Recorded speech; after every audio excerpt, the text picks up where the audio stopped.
Okay, we're talking about portfolios today. What to include, what not to include, where to host yours, and tips for designing and maintaining one. We'll cover everything you need to know to make one that's flexible and useful over time, whether you're a student or a professional. Be sure to stick around at the end for details on how you can have your portfolio reviewed on the channel. Your portfolio is a professional statement of who you are, the kind of work you do, and your process. It speaks for your brand in your absence, and everyone needs one. This is the last paper-based portfolio I created back, let's just say it was a long time ago. The last time I was seeking employment with another firm. Putting this together wasn't terribly difficult, but it also wasn't very time efficient, and it was expensive to maintain, keep up to date, which is probably what kept me from regularly updating it. Because your portfolio is already out of date when you publish it, a paper copy's long-term utility is questionable. Now, I'm not going to show you how to create one of these. You really only need one portfolio, and that's a digital portfolio. Within the digital sandbox, though, there are a subset of decisions you'll need to make. Will you use an app on a tablet, for example, a multi-page PDF, a web-hosted portfolio, or a self-hosted website? No matter where you choose to host it, the currency of a digital portfolio is imagery, usually in the form of JPEGs. You'll also need some text, a bio, and a backbone of metadata. Digital platforms allow your work to be easily shared, collaged, and manipulated, and they can quickly be replaced with new work as you complete it. They also allow you to use audio and video to present your work. A digital portfolio's distinct advantage is related to online search and metadata, but we'll get into that in a minute. Among digital portfolios, there are important differences. Not just any digital portfolio will suffice. Probably the easiest thing to do is to host your work on someone else's online platform. Free or low-cost online portfolio hosting on sites like Behance, Issu, Coroflot, and others offer modern, minimally styled portfolio templates, which can be set up in a matter of minutes. But consider that you're sitting beside thousands of other designers looking for exactly the same thing you are to stand out in a crowd, not to mention all those pop-ups and adverts. Ask yourself if that's really the best place to distinguish your brand. Another straightforward option is to install an app like Morpholio or Portfolio on a tablet and curate your images there. It's handy for face-to-face client or employer presentations, but it suffers from some of the same limiting factors related to the physical portfolio, and you're only an app update away from it no longer functioning as you'd expect. This approach is effectively a digital picture frame and ignores all the useful data embedded in your digital works, data you could be using for discovery. Ideally, your goal should be to control every digital asset you possibly can and all the branding surrounding it everywhere. If Behance ceases to exist tomorrow, or that tablet app doesn't work because you just updated your operating system, where does that leave your portfolio? You can't control what you don't own. This is why I think the only real portfolio option today is a self-hosted website. Now, this isn't a difficult exercise, I promise. If you don't have one, I recommend using Squarespace because the templates are minimally styled with simple navigation and full screen galleries. This allows your work to be the most prominent content on the page and keeps you from spending more time designing the container for your portfolio than the content inside. The best portfolios not only showcase your work, they narrate who you are as a designer, how you see the world, and something about your personal design process. Use it to narrate your story. At a minimum, I think your site should include 2 pages, an about page and a portfolio page. As you have time, you can build it out from there. First, the portfolio page. Only include your best work. You only have a short time to convince someone you're worth a second look, a couple of minutes at most. A few remarkable projects are preferable to many half-baked ones. Supplement with minimal descriptive text in the sidebar. The infographic style, which overlays paragraphs of text on the image, won't be read by anyone online, and it only serves to confuse the viewer. You should look to other professionals to see how their portfolios are structured. Take note that they're using properly exposed, well-composed photographs of buildings with deep blacks and white whites. Simple line work for floor plans and elevations and sections when they exist, and they directly present models and renderings without any overlaid text. They're forcing you to focus on the work, not a sidebar or lots of text or fancy icons. You should learn from this. Precisely what you choose to show should be influenced by the type of work you're seeking. Now, this applies to students, interns, and professionals alike. If you fill yours with slick computer renderings and no sketches, it tells me that your primary competency is computer rendering. If you're seeking a computer modeling position, that's probably a good strategy. However, if you're looking to be a lead designer, show your process, your sketches, your models, alongside your renders. Sketches.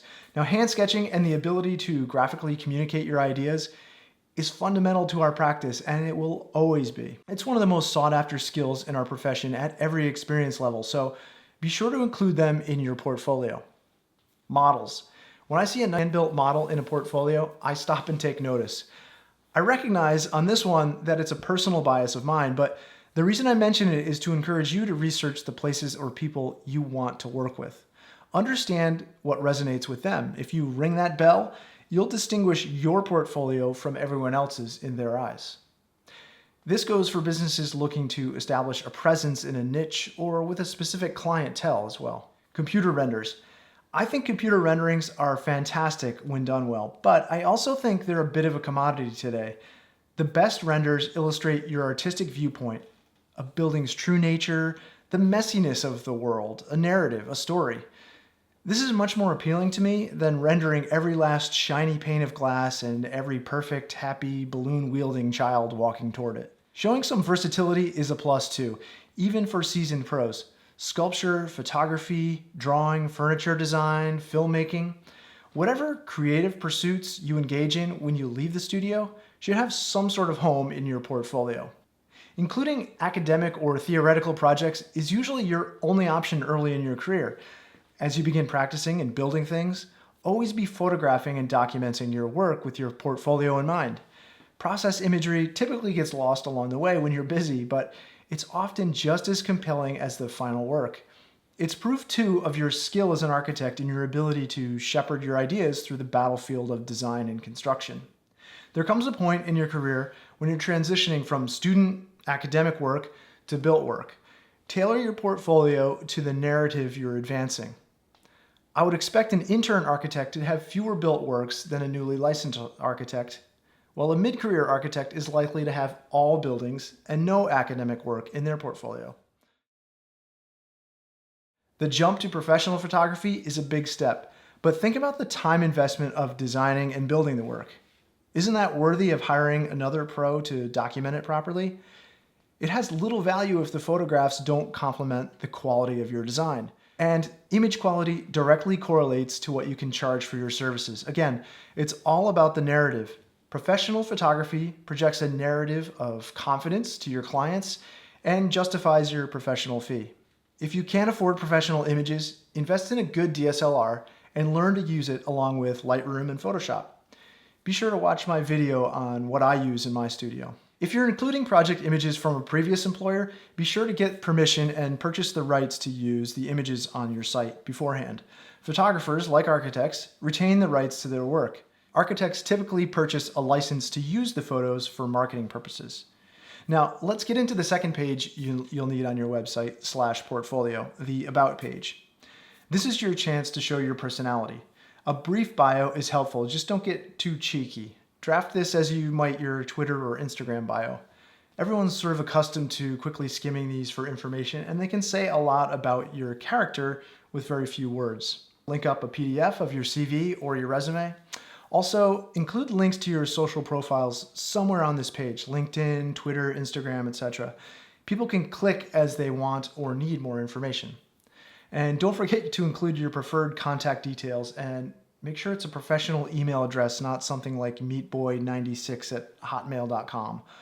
If you're seeking an internship or you're a student, you can list a range of relevant skills.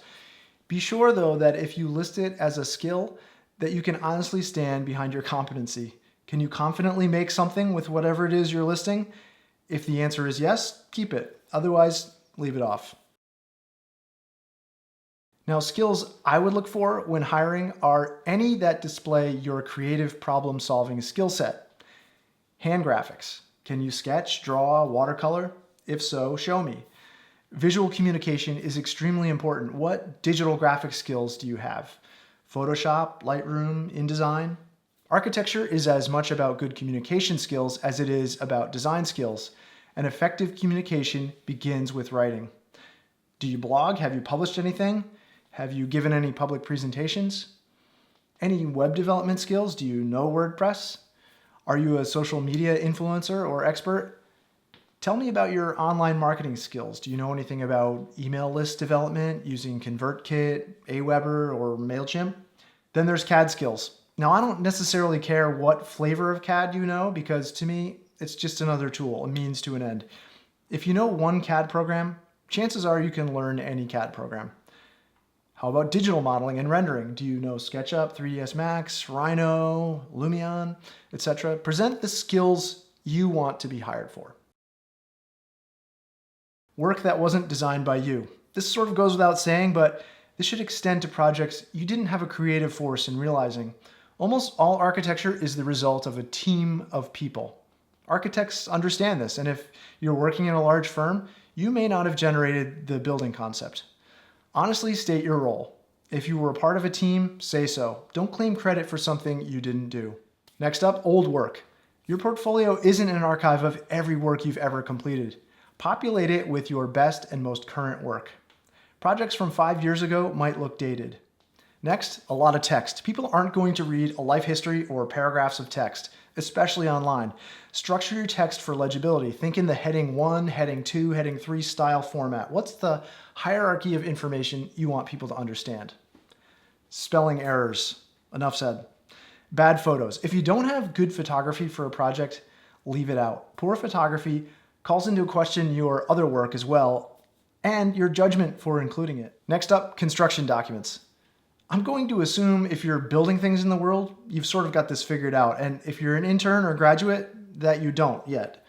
So including these isn't terribly useful. Next, irrelevant work experience. Unless you creatively mowed lawns into amazingly detailed tartan grids as an art experiment, don't include this kind of thing as work experience. And hobbies. If a hobby is a creative outlet for you, thread examples into your portfolio gallery rather than sharing it as a separate interest out of context. If you build your portfolio like this as a standalone website, perhaps the most useful byproducts to you are the meta skills you'll learn by doing it. These confer a real competitive advantage to you as an applicant. If you know something about web development, chances are good you'll have the basic skills to update nearly any website out there. If you're familiar with blogging, it also means you probably know something about writing, and you probably have a sense for what it takes to visually and verbally communicate your ideas. It means you understand something about SEO and search rankings and marketing. These are meta skills that transfer to every possible vocation you might consider in the future. So even if this exercise doesn't land you a job in architecture or a new client, you'll have the experience that can be brought to bear on a range of life paths and leveraged to shape your future. Without a website, you might as well not exist, but just having one doesn't guarantee you'll be discovered. The metadata you include in your site is as important for discovery in search as the images you upload to your portfolio. Search engines can't see images, so they rely on the metadata appended to the image when it's uploaded. Make sure to include metadata for every image you add to your site. Use minimal, keyword-rich text to describe both your project pages and the images. Title each image descriptively using the alt text field, and make sure it's sized to load quickly. Don't expect 5 meg JPEGs to perform very well in search. You want to optimize your images before you upload them. Presenting your portfolio as a website is a known comfortable experience for most everyone in your target market, and it doesn't involve emailing around 14 meg PDFs to a potential employer or client. You'll simply send a link in your cover email. When I receive a job inquiry with a 14 meg attachment in my inbox, I delete it. I think it's bad form to thrust a large, uninvited document into someone's inbox, especially without any kind of introduction. Contrast this with a friendly email that makes a personal introduction and includes a link to a website that says something like, "Hey, love your work, especially the insert whatever project you like. If you're ever looking for someone to complement your design team, I'd so appreciate your consideration." Now, the truth is, I hear this kind of genuine plea for a human connection so infrequently that I'd absolutely click on the link and look, even if I wasn't hiring. Do you want to know what I do get all the time? Those 14 meg PDFs attached to emails that read, "Dear sir or madam, please look at my work and contact me at your earliest convenience to discuss my potential employment with your firm. My resume and portfolio are attached for review." These are immediately deleted, and I can almost guarantee that every architect I know would do the same. A website is a resource you can direct as you wish, something you control. As you finish projects and make new connections, you can direct everything else you don't control online, things like social media profiles and email lists, toward that asset, and you can use it to your benefit. It's easy to update, and the metadata associated with each update ripples through the internet as Google's spiders continually crawl your site, opening it up to search traffic, referrals, and new opportunities. Now, as I mentioned in the beginning of the video, if you want to have a chance to have your portfolio reviewed on an upcoming YouTube live stream here, email me a link to your portfolio. No 14 meg attachments, right? And I'll choose a few to critique in an upcoming live stream. Now, the only way I can get in touch with you and let you know when I'll be live streaming is if you're a subscriber. So if you're not already subscribed, be sure to do so and click the bell so I can notify you when it's time to tune in. Cheers.